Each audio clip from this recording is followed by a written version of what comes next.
Hello, I'm Bragi. Now today we're doing another of these videos where we talk about how many Viking weapons am I carrying.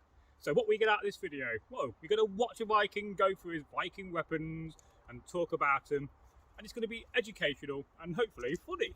So I'm Bragi, as you can see, as I step back, I am indeed a Viking. And I've been a Viking reenactor for over 20 years. And I've been reenacting since the early 1990s. That's an awful long time, 30 years of reenacting many eras and periods of history. And I do love history, from wearing the clothes to making the clothes. Now today we're going to guess how many weapons I am carrying. It does make you think, how many weapons would an average Viking carry? If the average Viking was a poor person, if somebody of a lower rank, a thrall, then they're not going to have a lot of weapons. They may have an axe or some farm tool, they may have some club. They'd be lucky to have a shield. They may have a spear. Spears are quite common, but they're not going to have a sword. They'll have a sea axe because they'll be a free man. So they'll have a good knife, and you always need a knife, not only to eat with, but to attack your enemies with if you don't have something other than a knife, a sea axe. And so we'll go through my clothing very quickly. I'm wearing a wool hat I must have bought about 20 years ago, one of my favourites. It just fits right. It's getting a bit worn. A lot of this kit does wear, the wool will wear away, but it still looks good. It's got a nice bit of tablet weave, as you can see, all the way around. And sometimes just adding that little bit of extra detail works. And then under my mail shirt of wing, these will be 10mm wings. I have a leather jerkin which I made many years ago. You probably won't see it, but it's under there.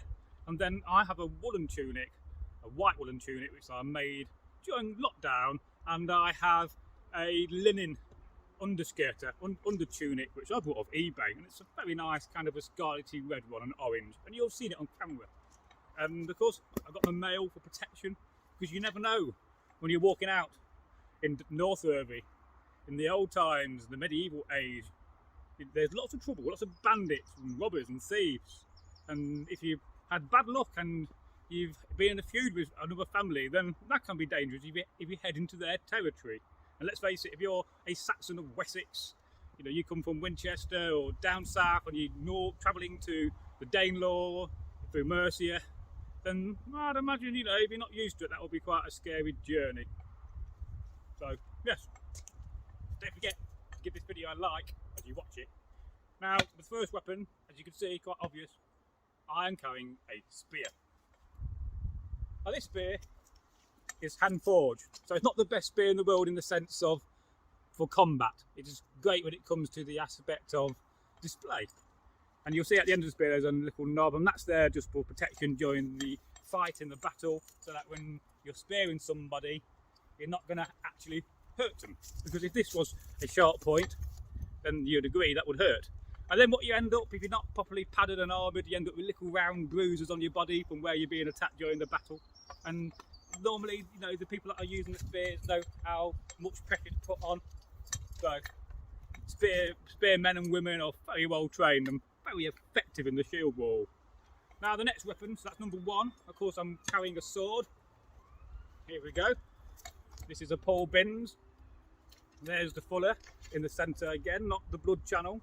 It is there to, to lighten the blade, to make the blade wider, but also to give strength as well during that process.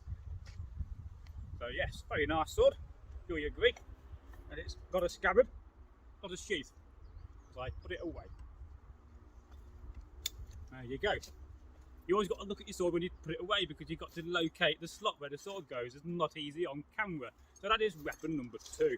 Now, of course, weapon number three you would have seen hanging from a bolt, and is a axe, broken back style knife with a Norwegian hand-turned handle, which I prefer and like myself. Is one of the best handles you can have, because it's just so firmly in the hand.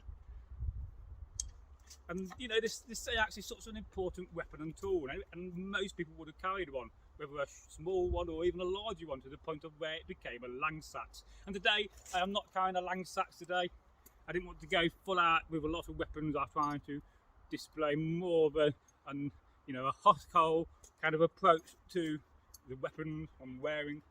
And then of course I have an axe, because I always carry an axe. This is my first one I brought in '99. It's a very good weapon and tool, I'm sure you agree. So there's four: the spear, the sword, the sea axe, or say axe, and the axe. And if you guess four, that's great. But there is one more hidden weapon. I'm going to look back, I'm going to turn back, look back, and turn around and see if you can spot it. Can you spot a hidden weapon? Is it behind the cloak? No. Is it in my leather shoulder bag? A Frankish style of shoulder bag? No. So you probably wonder, well, where's this weapon, Bragi? Where are you hiding it? You could, some of you, can't say that, some of you will be saying, well, maybe it's your fists. Because let's face it, if you've got no weapons at all, you're going to hit somebody in a battle. But no, I don't really count my fists as a weapon in this sort of a video or scenario. Because I just never envisioned that ever happening, because you don't use your fist in Viking reenactments. That's why we have nice weapons. It is indeed this. It is my penallular brooch, because this here is a very sharp pin. Now let's say I was captured and could be taken for ransom by some Anglo-Saxons. You know, somehow I got ambushed in a battle or in a skirmish, and I got captured and slain the rest of my men, but I'm left because I'm a higher ranked soldier and I'm worth coin. And so they take me back to where they live, you know, let's say Wessex, and they say, all right, we want 200 silver coin for the exchange. And so, you know, my family back home, they get together the silver coin, and then they arrange a meeting, and the Anglo-Saxons that have captured me bring me. But during that capture, I've got this still. They've taken all my weapons and my chainmail, but they've left me with my cloak and my cloak pin. And at one point, when I'm being guarded by one man, I could stab him with this and then make my escape. So yes, a little bit closer look.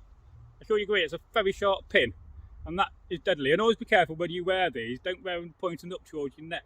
Always have them facing this way off, and make sure they stay in that location, or have them pointing down is the best method.